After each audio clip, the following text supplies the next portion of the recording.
Every year, nearly 18 million people die from cardiovascular disease.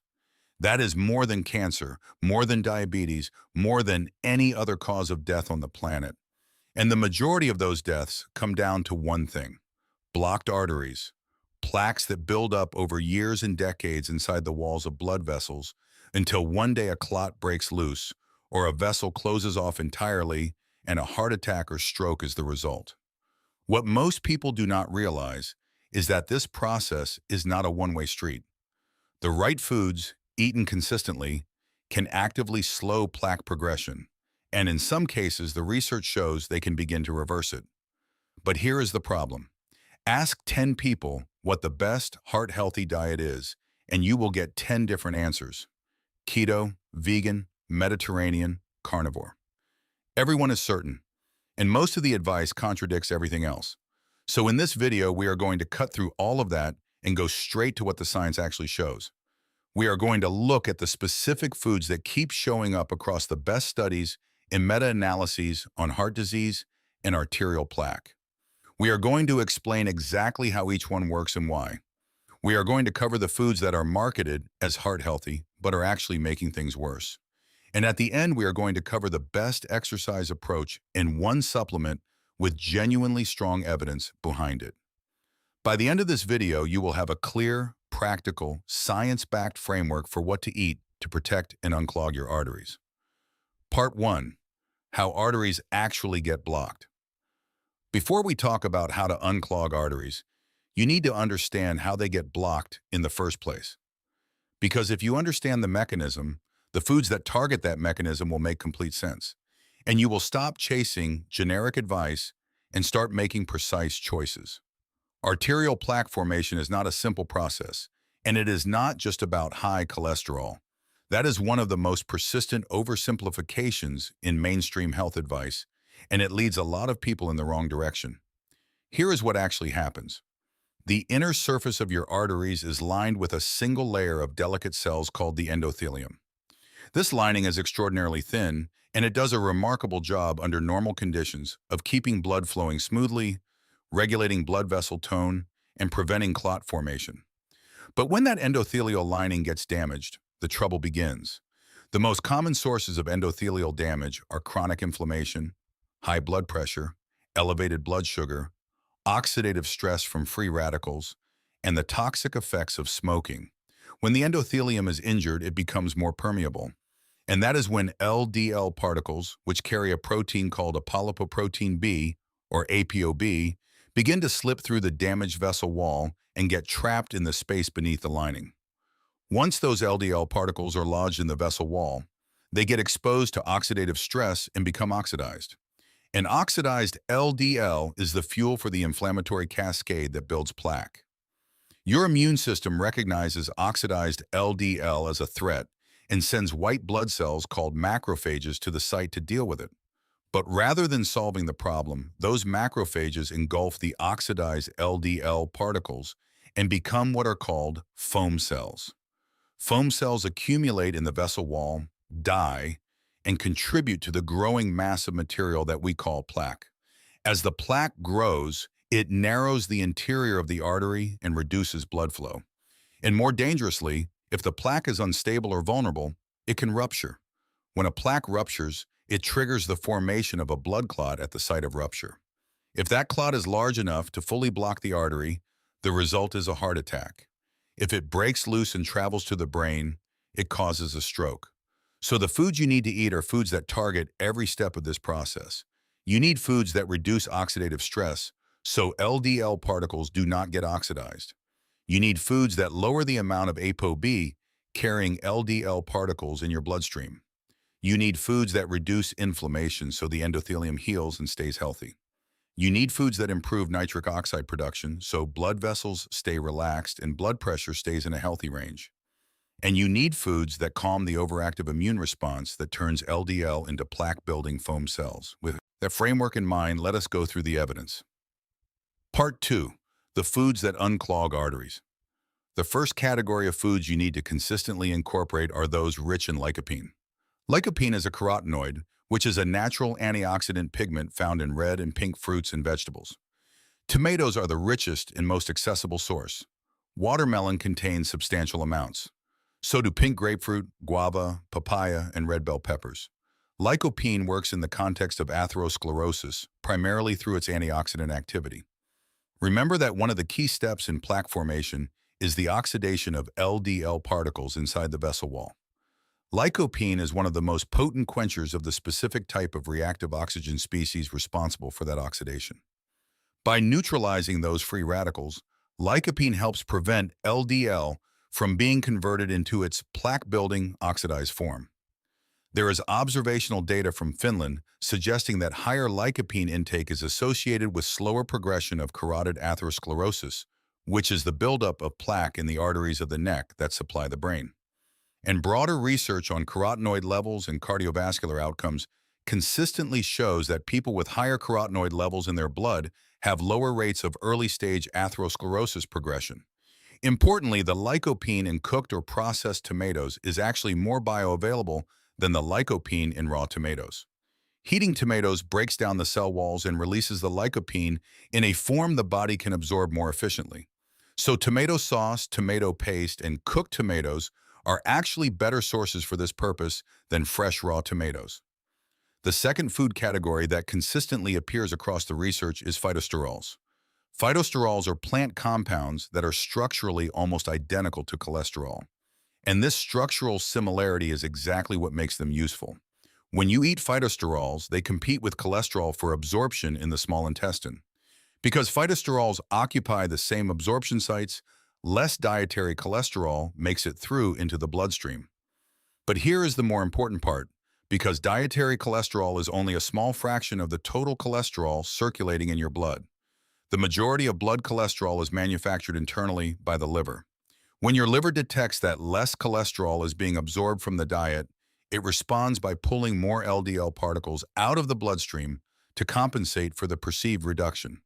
This is the body trying to maintain its own cholesterol balance. And the effect of that is a meaningful reduction in the number of ApoB-carrying LDL particles circulating through your arteries. Multiple meta-analyses confirm this. Consistently eating foods high in phytosterols can reduce LDL cholesterol by an average of around 14 milligrams per deciliter. That is a clinically significant reduction from food alone. The best food sources of phytosterols are nuts and seeds, particularly flaxseed and sesame seeds. Legumes, including lentils and chickpeas and black beans. Most vegetables and fruits contain some phytosterols, and avocados are a notably good source. The third food category with strong evidence is flavonoids. Flavonoids are natural compounds found in fruits, vegetables, tea, and dark chocolate. And they work through a mechanism that is particularly relevant given what we know about how plaque forms. One of the key drivers of plaque growth is the way arterial walls become sticky when they are inflamed. Oxidized LDL triggers the expression of adhesion molecules on the surface of endothelial cells, molecules that act like Velcro to trap immune cells and fuel the inflammatory cycle. Flavonoids suppress the expression of those adhesion molecules. They make arterial walls less sticky.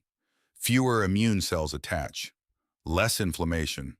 Less oxidized LDL converted into foam cells. The plaque-building cascade is interrupted at one of its earliest and most important steps. Catechins, which are a specific subset of flavonoids found in green and black tea, have some of the strongest evidence in this category.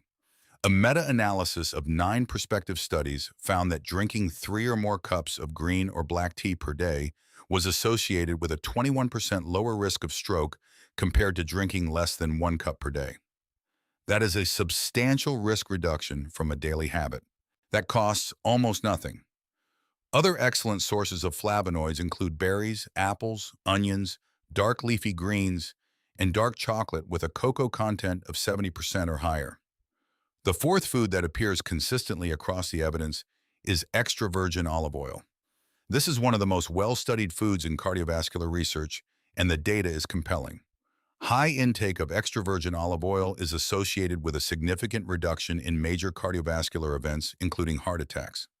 Extra virgin olive oil works through multiple mechanisms simultaneously. It is extremely high in polyphenols, which are potent antioxidants that reduce oxidative stress and protect the endothelium. It is rich in monounsaturated fats, which are associated with reduced inflammation and improved LDL particle quality. It can improve insulin sensitivity, which reduces one of the primary sources of endothelial damage. And it supports the production of nitric oxide, which keeps blood vessels relaxed and reduces blood pressure. Mechanistically, extra virgin olive oil targets almost every step in the plaque formation process. It is genuinely one of the most well-supported foods for cardiovascular health. The key distinction is extra virgin. Regular olive oil and light olive oil have been processed in ways that destroy much of the polyphenol content. Extra virgin means it was cold pressed from the first press of the olives with minimal heat and no chemical processing. The polyphenols are intact. That is where the benefit lives. The fifth essential food category for arterial health is fatty fish. Salmon, mackerel, sardines, herring, and anchovies are all rich in omega-3 fatty acids, specifically EPA and DHA. These are the long-chain omega-3 fats that the body needs but cannot manufacture in meaningful amounts on its own. EPA and DHA work on arterial plaque in several important ways. They are potently anti-inflammatory, reducing the systemic inflammation that drives endothelial damage and plaque progression. They increase the production of nitric oxide, which improves endothelial function and keeps arteries more flexible. They help stabilize existing plaques, making them less likely to rupture and cause a sudden clot. And they can reduce the level of triglycerides in the blood, which is independently associated with cardiovascular risk. The multi-ethnic study of atherosclerosis, which is one of the largest and longest-running studies on cardiovascular disease, found that higher DHA levels in the blood were associated with a 12% lower risk of carotid plaque progression. That is the plaque most directly linked to stroke risk. Clinical studies consistently show that people who eat fatty fish 1 to 3 times per week have lower rates of heart disease and stroke than people who rarely eat fish. If you do not eat fish regularly, a high-quality fish oil supplement providing EPA and DHA is a reasonable alternative. Look for products that have been third-party tested for purity, since some fish oils can be contaminated with mercury or other toxins. Part 3. The foods sold as heart-healthy that are actually hurting you. This section matters as much as the previous one, because a lot of people are making sincere efforts to eat for heart health and being quietly undermined by foods that have been successfully marketed as healthy choices. The biggest category to be aware of is anything with significant added sugar. Sugar, particularly fructose, drives insulin resistance, which is one of the primary causes of endothelial damage.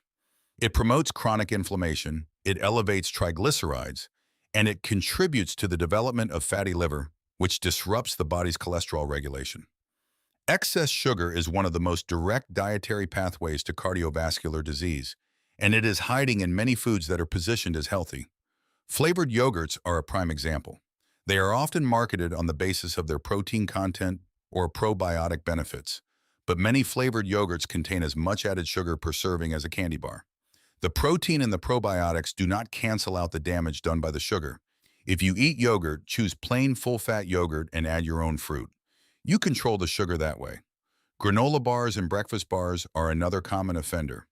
The packaging often emphasizes whole grains or natural ingredients, but many of these products contain 15 to 25 grams of sugar per bar. That is a significant sugar load dressed up in health food aesthetics. Read the ingredient label, not the front of the packaging. Fruit juices are consistently underappreciated as a source of harm. Even juices that are genuinely 100% fruit juice with no added sugar deliver a concentrated load of fructose that is absorbed rapidly without the protective fiber present in whole fruit. A glass of orange juice can contain as much sugar as a glass of soda, and the body processes it in a similarly problematic way because there is nothing to slow the absorption. The whole fruit is healthy, the juice is not the same thing. Low-fat and fat-free versions of foods that naturally contain fat deserve special mention. When manufacturers remove fat from a product, they typically replace it with sugar or refined starch to compensate for the lost flavor and texture. Low-fat flavored yogurt, reduced-fat peanut butter, and fat-free salad dressings are common examples. You are often trading a beneficial fat for a harmful carbohydrate. Check the sugar content on anything labeled low-fat before assuming it is a better choice. Part 4, the exercise that reverses plaque. Diet is the foundation, but there is one specific type of exercise where we actually have clinical evidence showing it can reduce the volume of existing arterial plaque. Not just slow its growth, actively reduce it. A randomized controlled trial published in the European Journal of Preventive Cardiology looked at the effect of 6 months of supervised high-intensity interval training on coronary plaque volume. The results were remarkable. After 6 months, participants showed a significant reduction in plaque volume. And here is the part that deserves attention. The magnitude of that plaque reduction was comparable to what was observed with statin medication intervention in similar studies. Exercise achieving results similar to the most widely prescribed class of cardiovascular drugs is a significant finding. We do not yet know exactly how this translates to long-term clinical outcomes like heart attack rates, partly because atherosclerosis develops over decades and study follow-up periods are limited. But the initial data is strong enough that exercise, particularly vigorous aerobic exercise, belongs in any serious conversation about reversing arterial plaque.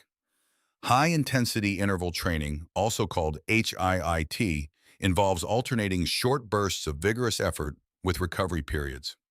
A typical session might involve 30 to 60 seconds of near maximum effort followed by 1 to 2 minutes of easy recovery, repeated for 20 to 30 minutes. This can be done on a stationary bike, treadmill, rowing machine, or through any aerobic activity you enjoy. If you are new to higher intensity exercise or have existing cardiovascular disease, start conservatively and build up gradually, and check with your doctor before significantly changing your exercise intensity. Even moderate consistent aerobic exercise, brisk walking, cycling, swimming, is strongly associated with improved cardiovascular outcomes. If high-intensity training is not appropriate for you, consistent moderate exercise still delivers substantial benefits. The key word across all the research is consistency. Part 5, the one supplement with real evidence. There are hundreds of supplements marketed for heart health. Most of them have weak or inconsistent evidence, but there is one that has genuinely strong data behind it for specifically slowing the progression of coronary artery calcification, which is a direct measure of plaque hardening in the arteries of the heart. That supplement is aged garlic extract. 2 well-designed randomized controlled trials are worth mentioning here. The first showed that aged garlic extract can stabilize vulnerable plaques, meaning it reduces the likelihood of the most dangerous type of plaque, the soft, unstable variety most likely to rupture and cause a heart attack, from progressing into a crisis. The second showed that participants who took aged garlic extract for 1 year had lower progression of coronary artery calcification and improved blood pressure compared to the placebo group. Aged garlic extract is distinct from raw garlic or standard garlic supplements. The aging process changes the compounds in garlic in ways that enhance their cardiovascular effects. Standard garlic supplements do not appear to produce the same results in the research. If you are taking any blood-thinning medications, discuss aged garlic extract with your doctor before starting it, as garlic can have mild anticoagulant effects. There is also emerging evidence for sauna therapy as a cardiovascular intervention worth mentioning.